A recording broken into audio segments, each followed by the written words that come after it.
सहना भवतु सहनौ भुनक्तु सह वीर्यङ्करवावहै तेजस्विनावतीतमस्तु मा विद्विषावहै। ॐ शान्ति शान्ति शान्तिः। श्रुतिस्मृतिपुराणानाम् आलयं करुणालयं नमामि भगवत्पादं शङ्करं लोकशङ्करम्। शङ्करं शङ्कराचार्यं केशवं बादरायणं सूत्रभाष्यकृतौ वन्दे भगवन्तो पुनः पुनः। ईश्वरो गुरुरात्मेति मूर्तिभेदविभागिने व्योमवद्व्याप्तदेहाय दक्षिणामूर्तये नमः। ॐ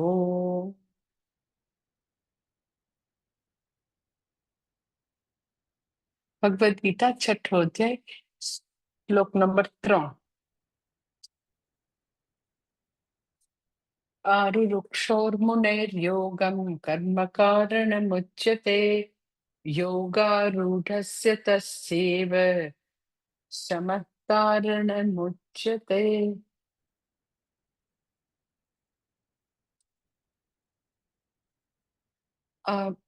ગઈ વખતે મેં તમને ભાષાંતરની વાત કરી હતી કે એકદમ સિમ્પલ ભાષાંતર એવી રીતે થાય,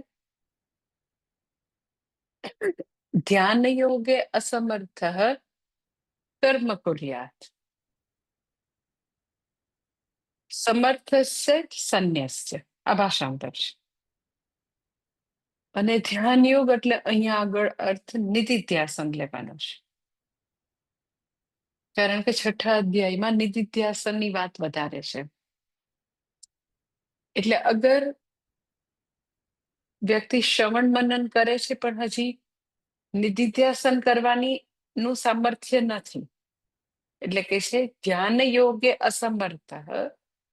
ધ્યાન યોગ મીન્સ કે નિધિધ્યાસન કરવા માટે તું હજી અસમર્થ છો. એ સગુણ બ્રહ્મ વિષય માનસ વ્યાપાર જે છે, પોતાના ઈષ્ટ દેવતાના જાપ કરવામાં પણ મન જે છે એ ખૂબ જ ભટકે છે. એમાં પણ આઈધર ચિત્ત ચાંચલ્ય ઓર ચિત્ત લયનો પ્રોબ્લેમ છે. કાં તો ઊંઘ આવી જાય છે, કાં તો મન ભટકે છે. આ બે પ્રોબ્લેમ છે. તો હજી એમ કે પોતે મંત્ર જાપ બી એવી સારી ક્વોલિટીના નથી કરી શકતા, તો નિધિધ્યાસન હજી ઘણું દૂર છે.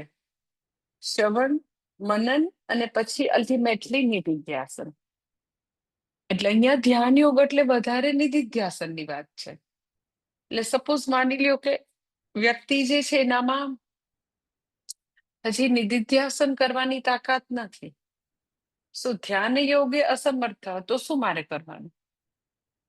તો ભગવાન ઉપાય આપે છે, દેટ ઇઝ કર્મયોગ, કે તારા માટે કર્મયોગ એ ઉપાય છે. તો નિધિધ્યાસન કરવાનું સામર્થ્ય આવશે. કારણ કે ઘણા લોકોને એવો પ્રશ્ન થાય કે બહુ વર્ષોથી શ્રવણ કરીએ છીએ, તો કેવી રીતે નિધિધ્યાસન કરવું? કેમ નિધિધ્યાસન નું કઈ અમારું હજી પેલું નથી આવતું? સ્ટેજ શબ્દ વાપરો તો સ્ટેજ વાપરો, કે હજી કેમ નથી આવતું? એટલે અહીંયા આગળ કે છે કે વ્યક્તિ જે છે એ નિધિધ્યાસન માટે અગર હજી રેડી નથી, તો કર્મયોગ જે છે એ સાધન છે. અને રેડી છે તો કે છે સમર્થસ્ય સંન્યસ્ય. હવે નિધિધ્યાસન માટેનું બી સાધન કર્મયોગ છે. અને ગઈ વખતે આપણે જોયું હતું કે શા માટે લોકો કર્મયોગનું જીવન જીવી નથી શકતા. તો મેં તમને ઘણા બધા પોઈન્ટ આપેલા હતા કે જીવનમાં ધર્માધર્મ વિવેક નથી. એટ ધ સેમ ટાઈમ જીવનમાં તો કે કર્તવ્ય પર એથિકલ લાઈફ ન હોય, કર્તવ્ય પરાયણતા ન હોય, પછી પુરુષાર્થ નિશ્ચય ન હોય. પુરુષાર્થ નિશ્ચય હોય તો વ્યક્તિને મુમુક્ષુત્વમ ન હોય. મુમુક્ષુત્વમ હોય તો એટલું તીવ્ર મુમુક્ષુત્વમ ન હોય. એ હોય તો મુમુક્ષુત્વમ જે છે એ જિજ્ઞાસામાં પરિણત ન થયું હોય. એટલે ઇન શોર્ટ, કર્મયોગનું જીવન જીવવા માટે એઝ સચ ઘણી બધી ક્વોલિટીની જરૂર છે. એટલે પહેલું વાક્ય જે છે આરુ વૃક્ષો, એટલે વ્યક્તિને અગર ધ્યાન યોગમાં આરૂઢ થવું છે, ધ્યાન યોગ નિધિધ્યાસન ના સ્ટેજ સુધી હવે પહોંચવું છે, તો એને ખૂબ જ સમર્પિત થઈને કર્મયોગનું જીવન જીવવું જોઈએ. પછી હવે બીજી લાઈનમાં કહે છે કે અગર વ્યક્તિ હવે રેડી થઈ ગઈ છે, સમર્થ છે, કે વ્યક્તિએ દીર્ઘકાળ સુધી કર્મયોગનું જીવન જીવી છે, વ્યક્તિ શુદ્ધ જીવન જીવી છે,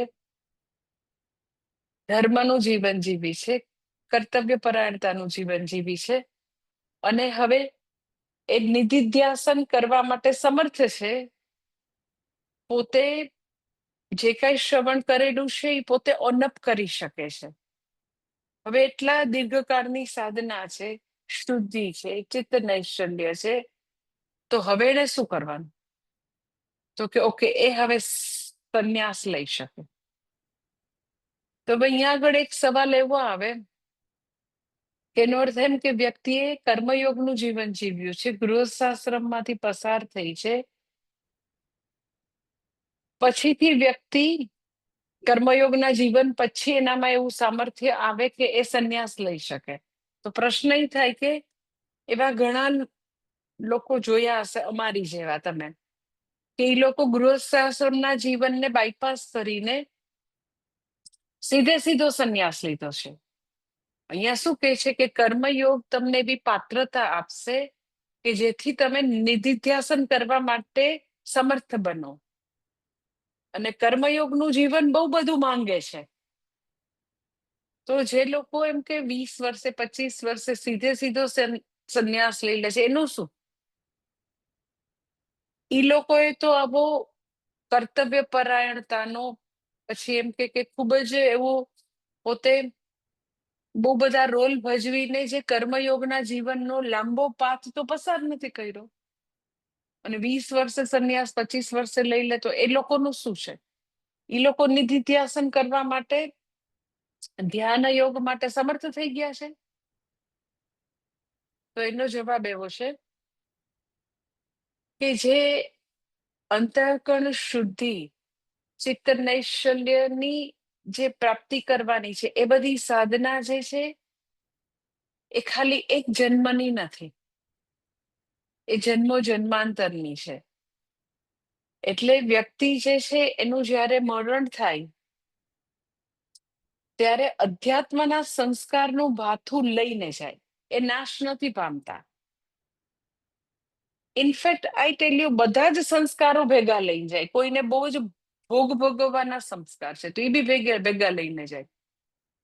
કોઈને ભયંકર આસક્તિના સંસ્કાર છે તો એ બી ભેગા લઈને જાય. કયા સંસ્કારો ભેગા નથી જતા? બધા ભેગા જાય છે.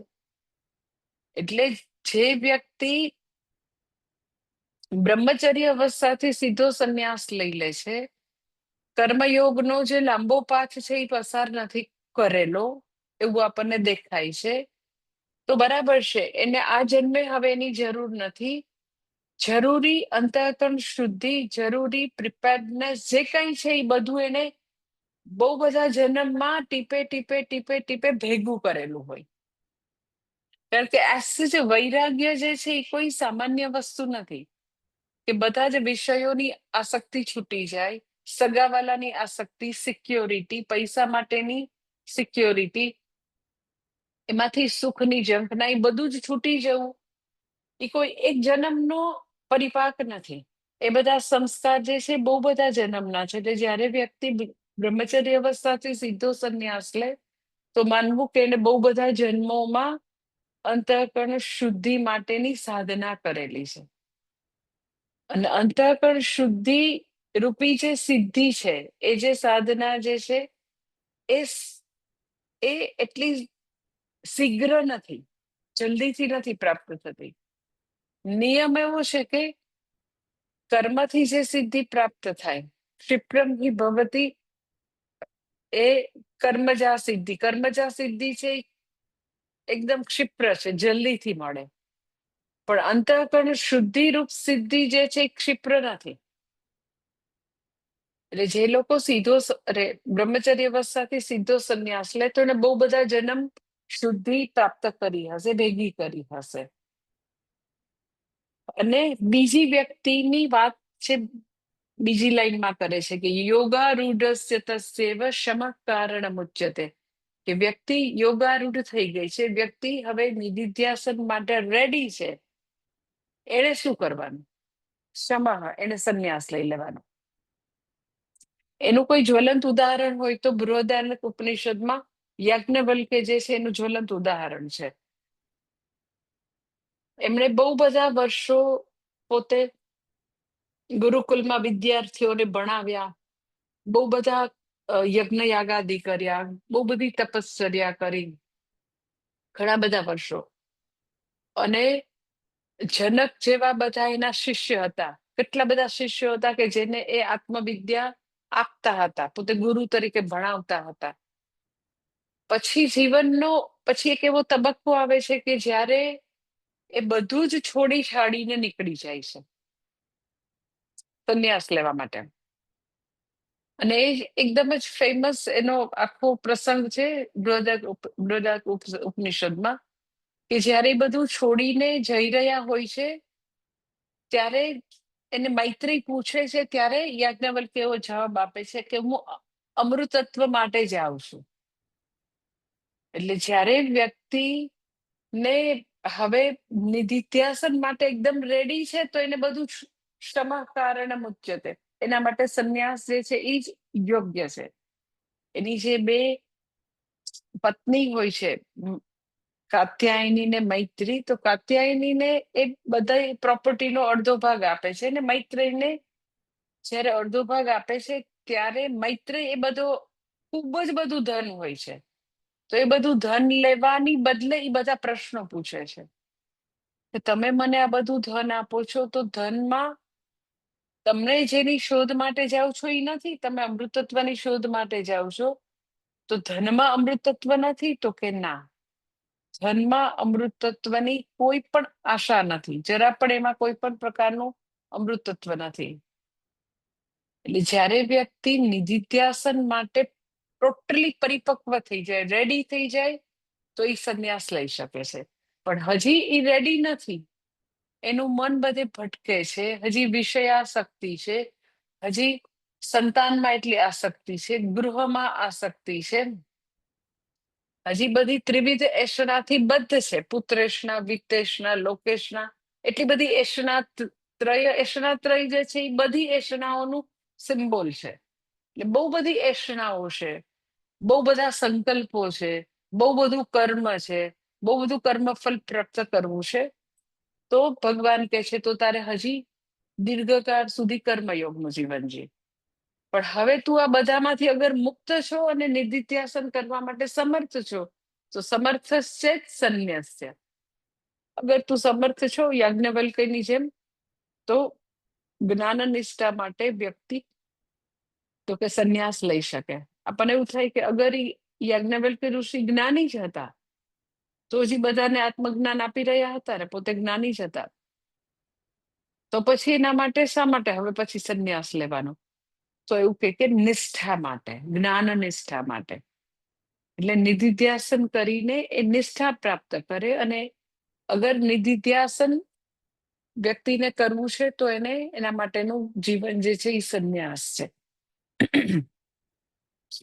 અને હવે આગળ કે છે કે વ્યક્તિ ક્યારે નિધિધ્યાસન કરવા માટે સમર્થ બને, યોગારૂઢ ક્યારે બને?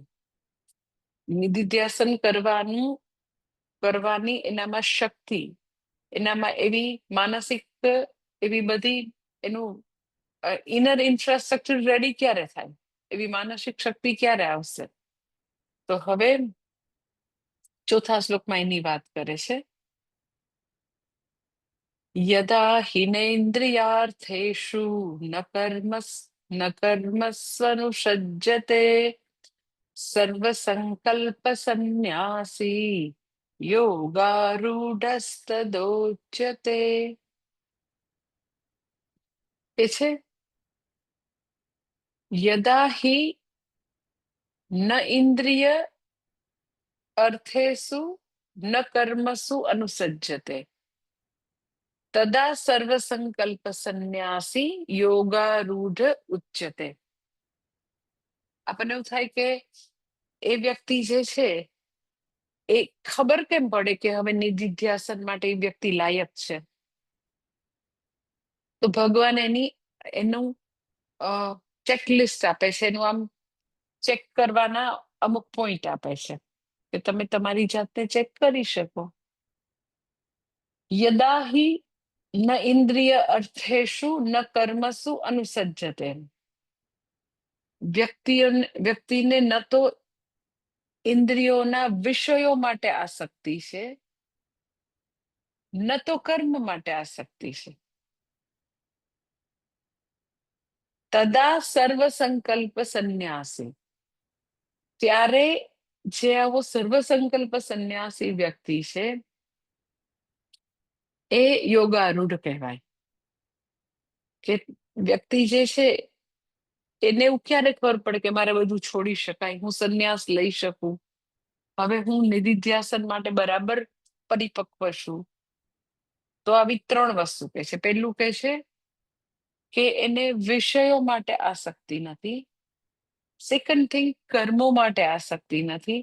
થર્ડ થિંગ, સર્વ સંકલ્પ સંન્યાસી. આ 3 વસ્તુ કહે છે. એટલે ટૂંકમાં જ્ઞાન નિષ્ઠાનું પ્રમાણ આપે છે. એટલે આપણને બહુ બધા વર્ષો સુધી શ્રવણ કરતા હોય તો આપણે હવે જ્ઞાનનિષ્ઠ થયા કે નહીં એનું કોઈ પ્રમાણપત્ર હોય તો આ પ્રમાણપત્ર છે કે વ્યક્તિ જે છે ને ન તો કોઈ વિષયોમાં આસક્તિ છે, ન તો કર્મમાં આસક્તિ છે, અને ત્રીજું તો કે સર્વ સંકલ્પ સંન્યાસી છે, સર્વ સંકલ્પો ત્યાગ્યા છે. હવે સૌથી પહેલું કે છે કર્મમાં આસક્તિ, બીજું કે છે વિષયોમાં આસક્તિ. આપણે પેલા વિષયોમાં આસક્તિનું લઈએ.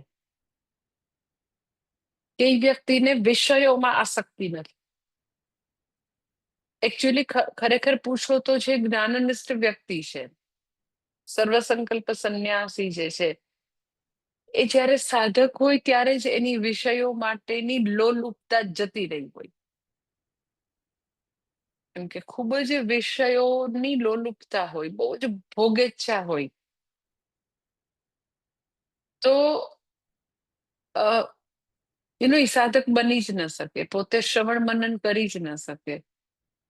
અમુક લોકો એનો એટલી બધી વિષયાશક્તિ હોય, ભોગાશક્તિ. આજે જ મને કોઈક ની વાત થતી હતી તો એ વ્યક્તિને 73 થી ઉપર વર્ષ છે, 73 74 ઉપર હશે, પણ આપણને કલ્પના ના આવે એટલી હજી વિષયાશક્તિ, અતિશય. એમ કઈ તમારી કોઈ પણ પ્રકારની કોઈ વ્યક્તિ ભોગેચ્છાની કોઈ બી કલ્પના કરે એનાથી વધારે. ઇટ્સ લાઈક યયાતિ જેવું જીવન. એટ ધ એજ ઓફ 73 74 યયાતિ જેવું, લિટરલી. તો ઘણાનું આમ એકદમ જ વિવિધ ખબર પડે, ઘણાનું પોતાની અંદર વિષય લોલુપતા હોય, બહુ બધું દેખાડે નહીં, રિવીલ ન કરે, પણ બધાને પોતાની ઇનર જર્ની ખબર હોય. એટલે તમને એવું થાય કે એટલે અમે થોડી બધી સંન્યાસ લઈ લીધો છે, અમને શું કામ વિષયો ભોગવવાની તમે ના પાડો છો? તમારે જેમ થોડું સંન્યાસ લીધો છે, ભલે ને લોલુપતા હોય, ભલે ને બહુ જ ભોગેચ્છા હોય. આજે આ હોટલમાં ગયા ને, આજે તે હોટલમાં ગયા, આજે આ શોપિંગ કર્યું ને, આજે અહીંયા રખડવા ગયા ને, આ નાટકમાં ગયા ને, આ મૂવી જોવા ગયા. અમને કરવા દો ને, તમને શું? અમે એટલે તો છોડ્યું નથી. તો વિષયોની જે લોલુપતા છે, ભોગેચ્છા છે, એની સૌથી મોટી વસ્તુ એ છે, પહેલી વસ્તુ કે જે જ્ઞાનનિષ્ઠ હશે એને લોલુપતા સાધક અવસ્થાથી જ જતી રહી હોય. એટલે સાધક તરીકે આપણે હજી વિષયોમાં એટલા જ રમણ કરતા હોય તો પહેલી વસ્તુ એની છે કે એ ડિપેન્ડન્સી છે, ખૂબ જ મોટી પરાધીનતા છે. જે બી વ્યક્તિ વિષયાસક્ત છે તો એ પરાધીનતા છે. અને ક્યારેય પરાધીનતામાં, ડિપેન્ડન્સીમાં ક્યાંય સુખ હોય જ નહીં. એટલે વિષયો જે છે એ દુઃખ આપે છે એવું નહીં હું કહું, પણ એ બધા દુઃખની જનેતા છે. વિષયો ઉપરની ડિપેન્ડન્સી, પરતંત્રતા એ દુઃખોદરત્વમ, દુઃખનું ઉદર છે. બધા દુઃખ ત્યાંથી જન્મે છે. શા માટે? તો કે કોઈ બી વિષય જે છે એ એમને મળતો નથી. આપણે એમ કહીએ there is no free lunch. કોઈ બી વિષય પ્રાપ્ત કરવો છે, એક સિમ્પલ ડ્રેસ બી લેવો છે, એક ક્યાંક સિમ્પલ ક્યાંય બી જવું છે, વ્યક્તિને એવું થાય છે કે મારે બોમ્બે જવું છે, કે મારે બેંગ્લોર જવું છે, અને ત્યાં જઈને મારે આમ શોપિંગ કરવું છે, ફલાણું કરવું, તો એમને તો જવાતું નથી. દરેક વખતે તમારો સમય, તમારી શક્તિ, તમારું જે કઈ અર્થવ્યવસ્થા હોય, પૈસા ને એ બધું, તો એ બધા સંસાધનો છે, એ બધું વપરાતું હોય. ફ્રી લંચ તો છે નહીં. તો વિષયોમાં એ ઇન્વેસ્ટમેન્ટ કરીએ પછીથી ખરેખર મળતર શું છે એનો બહુ લોકો વિચાર નથી કરતા. એટલે વ્યક્તિ જે છે એ એવું કરીને બી એને એવું થાય કે મને કઈ મળે છે, તો એ બધા વિષયો જે છે અલ્પ, બહુ જ ઓછો સમય રહેવા વાળા છે. પછી અસ્થિર છે કે જ્યારે બી વિષય પ્રાપ્ત કરે તો એ આવતીકાલે નહીં હોય. કોઈ બી વિષય જે છે એ કાયમી નથી હોતા. છે તો અલ્પકાળ માટે છે, સાથે સાથે અસ્થિર છે, કાયમી નથી. ગમે એટલું આપણે ઈચ્છીએ તો એક પણ વસ્તુ કાયમી નથી. પોતાની હેલ્થ, પોતાનું શરીર, પોતાની આસપાસની વ્યક્તિઓ, એ વિષયો, માની લ્યો કે એ બધું તમને સ્થિર છે ને તમને તમારી પાસે જ છે, તો કાલે તમને ગમશે કે નહીં એની બી ગેરંટી નથી. આમ હું ઘણી વાર લાઈફમાં જોઉં ને આપણી આસપાસ, તો ધારો કે આપણને 10 વર્ષ પહેલા હું આમ ઘણાનું ઓબ્ઝર્વ કરતી હોય કે એને એક ફેમિલી સાથે, વ્યક્તિ સાથે, આજુબાજુ એની જે સોશિયલ લાઈફમાં આપણને એવું થાય કે ઓર સિબલિંગ્સ, એટલો બધો પ્રેમ હોય ને આપણને એવું થાય કે આ તો એમ કે કોઈ દિવસ લાઈફમાં છૂટા જ નહીં પડે, આવવું જ રહેશે. પણ તમે ખાલી એક જ 10 વર્ષનો વિચાર કરો ને, તો જે એકવાર એવું લાગતું હોય કે એની સાથે એટલા બધા એ લોકો રોજ મળતા હોય, એટલો પ્રેમ હોય, એટલા બધું એમ કે સારો સમય સાથે સ્પેન્ડ કરેલો હોય, 10 વર્ષમાં એ આખો પિક્ચર બદલાઈ જાય. એટલે બધું અસ્થિર છે. તમને એવું લાગે કે આની સાથેના સંબંધો જે છે એ તો આટલા ગાઢ છે, એ થોડા, આપણને એની સાથે શું વાંધો પડી શકે? બે પરિવારને બહુ સારા સંબંધ હોય, સપોઝ માની લ્યો, અરે શું વાંધો પડે, આ તો આવું જ રહેશે. આપણને એવું જયારે સારા સુખના દિવસો હોય તો આપણને એવું થાય કે આ ક્યારેય બદલાશે નહીં. અને બે સગા ભાઈઓ, બે સગી બહેનો, મા બાપ અને બાળકો, બે સારા મિત્ર, બે સારા નેબર, યુ નેમ ઇટ, બધાનો એક આમ દસકો હોય છે. અને એ દસકો પૂરો થાય, 2, 5, 10 વર્ષ પૂરા થાય, તો આપણને એવું થાય ને કે એમાં આપણે ધારો કે પૂછીએ ને કે પછી પેલા શું, તો એના માથું કંજવાય, ઓ એની વાત કરો છો. આમ એક સમય બે પરિવાર હંમેશા બધે ફરવાય સાથે જાય ને આ બધું સાથે કરીને એટલું હોય, તો અનિત્ય છે, અસ્થિર છે, અનિત્ય છે. અને એ વસ્તુઓ જે છે એવું લાગે કે આપણને એમાંથી સુખ આવે છે, પણ એના ઇન્વેસ્ટમેન્ટની સામે મળતર કઈ ખરેખર નહીવત જેવું છે. અને હોય ત્યારે સાતિશયત્વમ છે, તારતમ્યનું એમાં દુઃખ છે, સરખામણીનું દુઃખ તો છે જ છે, ડિપેન્ડન્સીનું દુઃખ છે, પ્રાપ્ત કરવામાં આયાસ છે. પ્રાપ્ત કર્યા પછી ગમે તેટલું પકડી રાખો, કાંઈ જ નથી રહેતું. આપણી હેલ્થ, આપણા વર્ષો, આપણા સંબંધો, કાંઈ બી પકડવાની કોશિશ કરો, શું શું બચે છે ને શું રહે છે તમે કહેજો. એટલે સમ્યક સરતિ ઇતિ સંસારઃ દ્રષ્ટ નષ્ટ સ્વભાવઃ જાયતે ગચ્છતિ ઇતિ જગત જન્મ્યું અને ગયું. એવો આખો આખો અનિત્ય, અસ્થિર, આવો ચલિત, આવો સંસાર અને એના વિષયો એવા છે. એટલે જ્ઞાનનિષ્ઠ વ્યક્તિને તો આવો વિવેક વર્ષો પહેલા હતો, સાધક અવસ્થાથી જ હતો કે યૈ સંસ્પર્શજા ભોગાઃ દુઃખયોનય એવતે આદ્યંતવંતઃ કૌંતેય ન તેષુ રમતે બુધઃ. પહેલેથી જ હતું એને તો. એટલે એ વ્યક્તિને કોઈ પણ ઇન્દ્રિયના વિષયો માટે કોઈ પણ પ્રકારનું આકર્ષણ નથી. ઇટ ડઝન્ટ મીન કે એ વ્યક્તિ વિષયોને ફેંકી દેશે, વિષયોથી એને કરંટ લાગશે, એવું કઈ નહીં હોય. મેં તમને આની પહેલા કીધું કે વિષયો માટેનો વૈરાગ્ય એનો અર્થ એટલો જ છે કે વિષયોને એઝ ઇટ ઇઝ હું જોઉં, જેવા છે એવા જોઉં. જે દિવસે મને એવું લાગે કે વિષયો આવવાથી હું સુખી થઈશ, તો એ વિષયો મને બાંધે છે અને ધેટ ઇઝ ડિપેન્ડન્સ. મને એવું લાગે કે હું સ્વિટરલેન્ડ જાઉં તો હું સુખી થાવ, હું આઈસ્ક્રીમ ખાઉં તો સુખી થાવ, આટલા ડાયમંડ આવે, આટલું સોનું આવે તો સુખી થાવ, આ મકાન મળે તો સુખી થાવ, આ કાર આવે તો સુખી થાવ.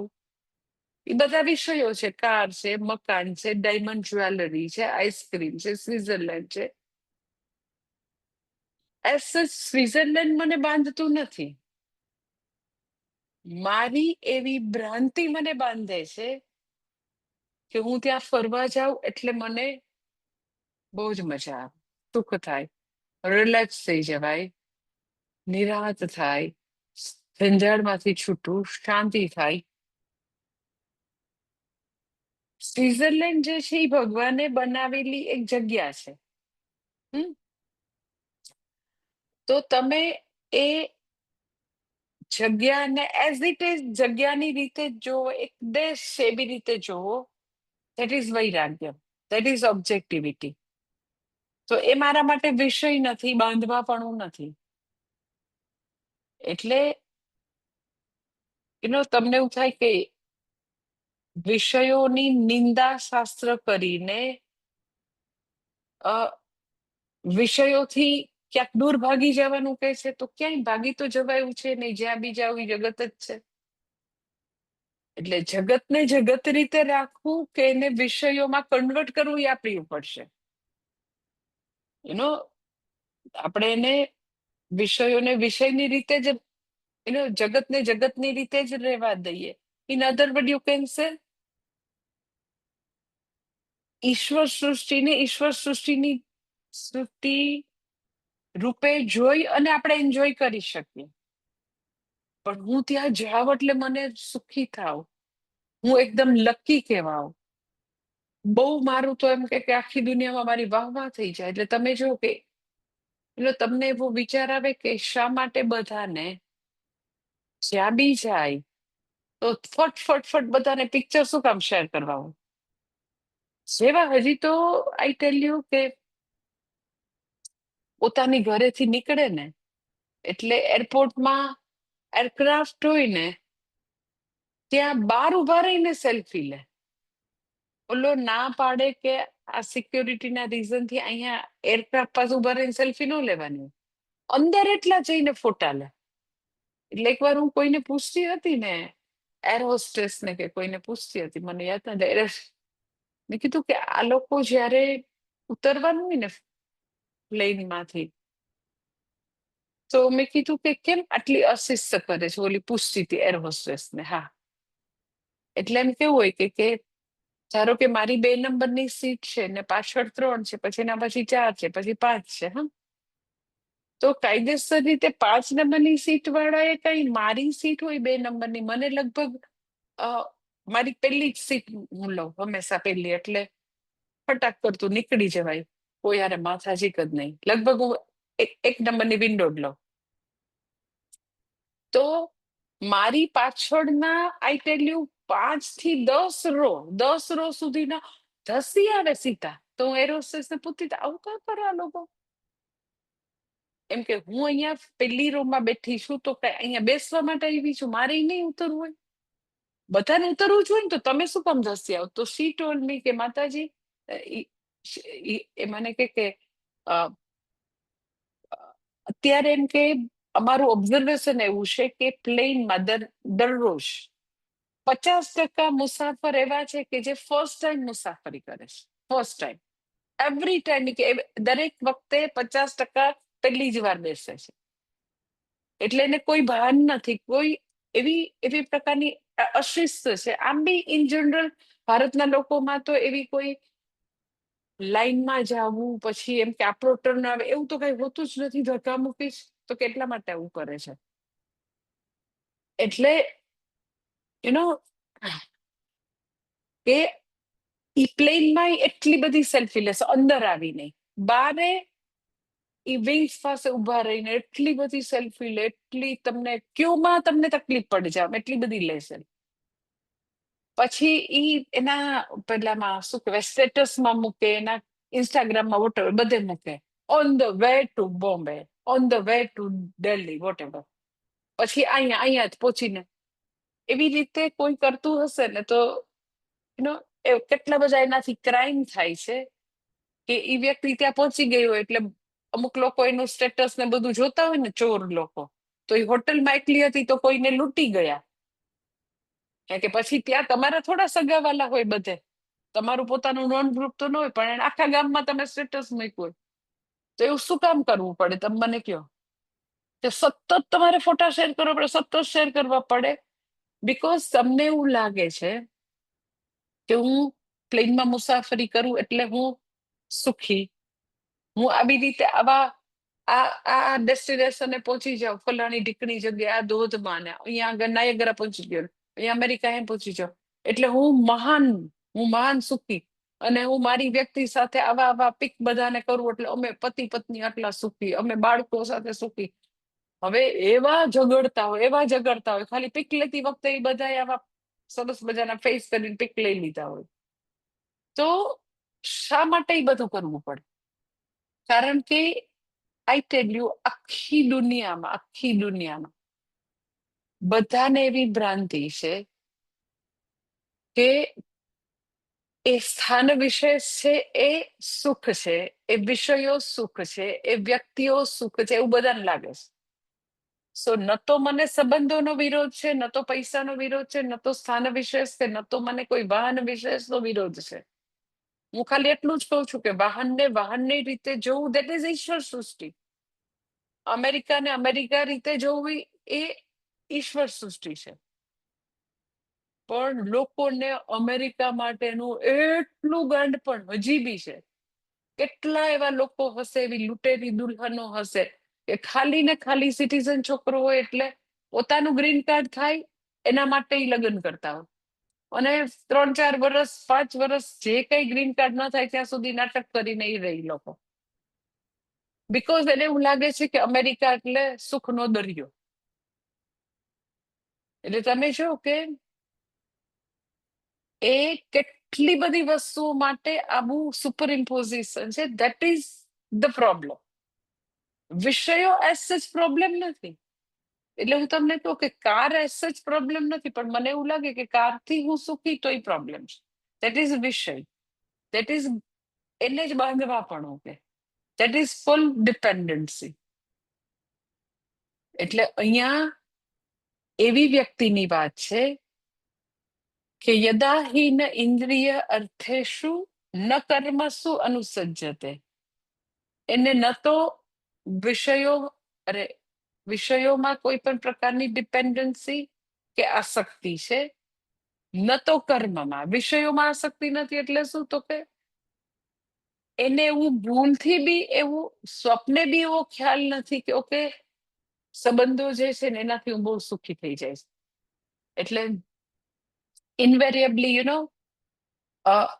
અમને લોકોને એ જુદા જુદા કલ્ટ વાળા એવા પ્રશ્નો પૂછે એમ કે જે બધા 100-200 વર્ષ પહેલા ભગવા પહેરીને જે બધા આમ આટા મારતા હોય ને, કઈ ભાન ન હોય, એ તમારે એમ કે તમારા મમ્મી પપ્પા છે એનું મોઢું જોઈ શકો, એની પાસે તમે જઈ શકો, તમારે એમાં પાપ ન લાગે, એવા બધા એવા પ્રશ્નો પૂછતા હોય. જ્યારે તમને ખબર છે કે આપણે જે વેદાંતમાં જે બધા સાચા જે બધા સંન્યાસી છે, દશનામી સંન્યાસી, તો બધા પોતાના પરિવાર સાથે હંમેશા કનેક્ટેડ હોય. અરે પણ તમારાથી ઘરે જવાય? મને આમ પૂછે. મેં તો શું એમાં શું વળગી શું જાય, શું ચોટી જાય કઈ ઘરે જઈએ તો? કારણ કે એ લોકોને એવી ભ્રાંતિ છે કે સંબંધો છે એમાં સુખ છે, સલામતી છે. ઘર જે છે ને, ઘર એઝ સચ એ સિક્યોરિટી નું બીજું નામ છે, સલામતી. એટલે તમે જોજો બધાને એમ કે ને પૃથ્વીનો છેડો ઘર, એટલે એમ પોતાનું ભલે નાનકડું તો નાનકડું, પણ બધાને એમ કે એમ જ લાગે બસ હું ઘરે આવું એટલે મને શાંતિ. એટલે ઘર છે ઈ એવું છે મને કે મને સલામતી આપે, ગૃહમાં સલામતી. પછી તો કે ઘરની વ્યક્તિઓ મારી પાસે હોય એનાથી સલામતી. ઇન અધર વર્ડ ભગવાન જે છે એમાં સુખ અને સલામતી નથી. ઘર, ઘરની વ્યક્તિઓ, ઘરનું જે બી પોતાનું એનો સિક્યોરિટી માટે જે ધન હોય કે પ્રોપર્ટી હોય કે ગોલ્ડ હોય, તો એમાં એને એ બધું લાગતું હોય. એટલે ઈ લોકો પ્રશ્ન એટલે પૂછે કે તમે ઘરે જાઓ પાછું તમને ઈ વળગી ન જાય, પાછું તમને તમારા મમ્મી પપ્પા ને ભાઈ બહેન માટે પાછું તમને આમ એવું ન થઈ જાય કે અહીંયા વધારે સારું છે, ઈ લોકોને એવું લાગતું હોય. એટલે એનો સાચો સંન્યાસ જે શું છે, તો કે જેને ઉપર આબ ને નીચે જમીન ભગવાનમાં સંપૂર્ણ સુખ અને સલામતી જેને શોધી છે, એ લોકો આ બધું છોડીને જતા રહ્યા હોય, સંપૂર્ણ વૈરાગ્ય હોય. હવે જયારે તમને સંપૂર્ણ વૈરાગ્ય છે તો પછી તમે તમારા મા બાપને મળો, સિબ્લિંગ્સને મળો, તો શું છે દુનિયાના લોકોને મળો, ઈ તમને વળગતું નથી, ક્યાંય ચોટતું નથી, ક્યાંય આસક્તિ નથી, તો તમને ઈ બી એના જેવા જ લાગે છે. કારણ કે તમારી સંપૂર્ણ એનામાંથી આસક્તિ ચાલી ગઈ છે પહેલેથી. અને જો જોવાથી મળવાથી જો એ બધું વળગી જતું હોય તો એ થોડોનો સંન્યાસ છે. જો તમે મા બાપને મળો એટલે પાછી તમને તમારી એક એવી જાગૃત થઈ જતી હોય સુખ અને સલામતીની ભાવના, ઇટ ઇઝ બેટર કે એ લોકો સાથે જ રહેવાય. પૂજ્ય સ્વામી દયાનંદજી ઘણી વાર એવું એનો પોતાનો પ્રસંગ કહેતા હોય કે કોઈ વ્યક્તિ એને મળવા આવી તો સ્વામીજી એને પેલા એ પૂછ્યું કે સ્વામીજી તમને શું લાગે છે, હું યોગારૂઢ છું, હું નિધિધ્યાસન કરવા માટે સમર્થ છું, તો તમને શું લાગે છે એમ કે મારે લગ્ન કરવા જોઈએ કે પછી બધું છોડી દઉં? કે મને હજી આમ ક્લેરિટી નથી આવતી કે હું લગ્ન કરું કે બધું છોડી દઉં. જનરલી અમારે લોકોને ત્યાં કોઈમ્બતુરમાં 3 years કોર્સ પૂરો થાય ને, તો જનરલી 3 વર્ષના કોર્સમાં છેલ્લા 3-4 મહિનામાં બધા લોકો એકદમ ઊંચા નીચા થવા માંડ્યા હોય. 200 જેટલી વ્યક્તિઓ ત્યાં હોય, બ્રહ્મચારી હોય, અમુક લોકો આમ ગૃહસ્થી હોય પણ પછી સિંગલ હોય, એકલા હોય, તો એવા ઘણા હોય એમ જુદા જુદા. તો છેલ્લા 3 મહિનામાં આખા આશ્રમમાં હળભળાટ જ હોય. કારણ કે 200 માંથી લગભગ 100, 125, 150 એવા હોય કે એના માટે સ્વામીજી સેન્ટર શોધવાના હોય. ધારો કે મને હોય તો મને એમ કે તમે બરોડામાં જાઓ, કોઈને એમ કે અમદાવાદ જાઓ, રાજકોટ જાઓ, અમરેલી જાઓ, ભુજ જાઓ, તો બધાના સેન્ટરની શોધ થતી હોય, સેન્ટરમાં પ્રોપર વ્યક્તિની શોધ થતી હોય. તો એવા 200 લોકો હોય એમાંથી અમુક કેવા 50-60 કેવા હોય, આપણે રમતા હોય તો એમ કે દૂધ પાક્યા,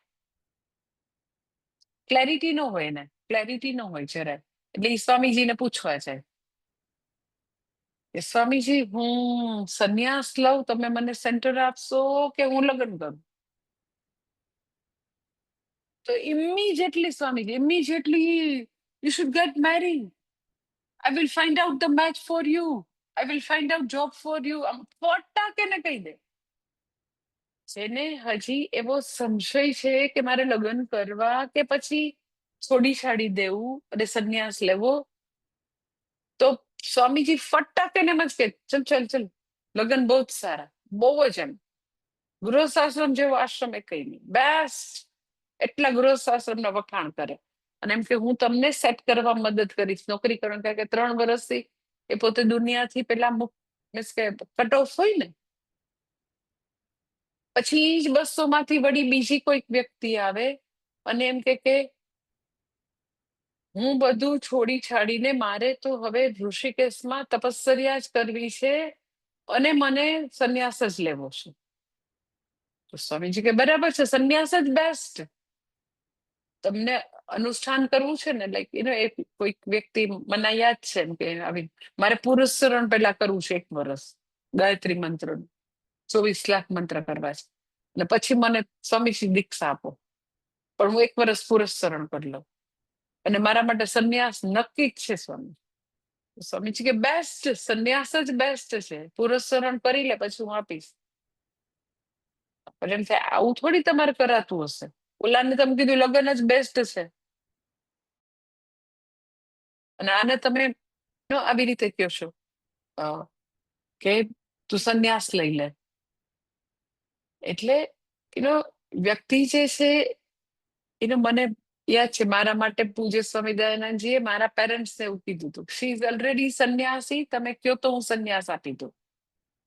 એટલે ઓલરેડી એમ કે કેટલાય જન્મોથી વિષયાશક્તિમાંથી પછી સંબંધોમાં સુખ છે એવી ભ્રાંતિમાંથી વ્યક્તિ દૂર હોય પછી જ સંન્યાસ લીધો હોય તો જ એમના ગુરુ એને સંન્યાસ આપે. પછી સંન્યાસ લીધા પછી તમારે ડરવું પડે કે ના હું ઘરે જાય ને તો પછી આવું થઈ જાય, મોઢું જોઈએ ને મા બાપનું તો પાછું આસક્તિ ચોટી જાય. તો દેટ ઇઝ નોટ સંન્યાસ. You are not ready for સંન્યાસ. તો શું કામ તમે સંન્યાસ લ્યો છો? જો મોઢું જોવા માત્રથી વળગી જવાતું હોય, બધા વિષયો આવી જતા હોય, મા બાપ જે છે એમાં સિક્યોરિટી દેખાવા માંગતી હોય, તો it is better not to take સંન્યાસ. એટલે એનીવે એ વ્યક્તિ જે છે એને જે આવી સર્વસંકલ્પ સંન્યાસી વ્યક્તિ છે, જેનામાં યોગારૂઢ થવાની, નિધિધ્યાસન રૂપ યોગમાં આરૂઢ થવાની પૂરું સામર્થ્ય છે, એવી વ્યક્તિ વિષયોમાંથી તો વર્ષોથી પોતે મુક્ત છે, વિષયાસક્તિમાંથી. અને બીજું કે છે કે એ વ્યક્તિ કર્મની આસક્તિમાંથી બી મુક્ત છે. કર્મની આસક્તિ એટલે શું ભાઈ?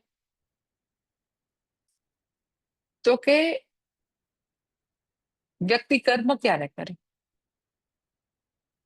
એનો કઈ બી કર્મ કરવાની પાછળનું પ્રયોજન શું?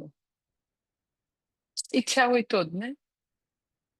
રોજ સવારે 10 વાગે 11 વાગે નોકરી કરવા માટે કે પોતાનો બિઝનેસ હોય એના માટે નું કર્મ કરવાનું શા માટે કરે? તો કે પૈસા કમાવાની ઈચ્છા છે. એટલે કામના જે છે એને કર્મમાં પ્રેરિત કરે. કર્મ એમનેમ નથી. એમ કે વ્યક્તિને અગર ઈચ્છા નથી તો કર્મમાં એને કોઈ વસ્તુ પ્રેરિત નહીં કરે. કેવી ઈચ્છા? તો કે નેચરલી બાઇન્ડિંગ ડિઝાયર. અગર એને બાઇન્ડિંગ ડિઝાયર છે, એને એવું લાગે કે આ કરવાથી હું વધારે બેટર બનીશ, સુખી બનીશ, તો એ કર્મ કરશે. કર્મ કરશે એટલે એને ઈચ્છિત કર્મફળ મળશે. કર્મફળ મળે એટલે એને એવું થાય કે હા હવે હું બરાબર. એટલે સર્વસંકલ્પ સંન્યાસી જ્ઞાની વ્યક્તિને કર્મમાં પણ આસક્તિ નથી. ઇન અધર વર્ડ, એના જીવનમાંથી બંધનકારી ઈચ્છાઓ જતી રહી છે.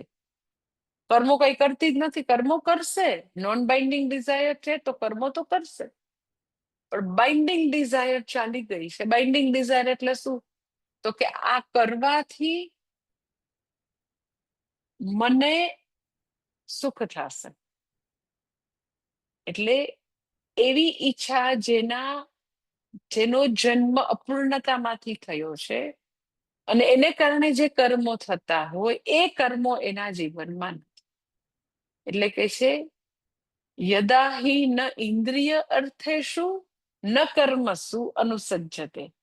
ન તો ઈ એવા કર્મો કરે છે કારણ કે એવી બાઇન્ડિંગ ડિઝાયર નથી, ન તો વિષયોની લોલુપતા, કાંઈ જ નથી એનામાં. અને ત્યારે એવો સર્વસંકલ્પ સંન્યાસી જે છે એ યોગારૂઢ કહેવાય. એટલે હજી 2 શબ્દ બાકી આપણા, ન કર્મસુ અનુસજ્જતે અને સર્વસંકલ્પ સંન્યાસી. 2 શબ્દ કાલે જોઈ લેશું. ઓમ પૂર્ણમદ પૂર્ણમિદમ પૂર્ણાત પૂર્ણમુદચ્યતે પૂર્ણસ્ય પૂર્ણમાદાય પૂર્ણમેવાવશિષ્યતે. ઓમ શાંતિ શાંતિ શાંતિ. હરિ ઓમ શ્રી ગુરુભ્યો નમઃ. હરિ ઓમ.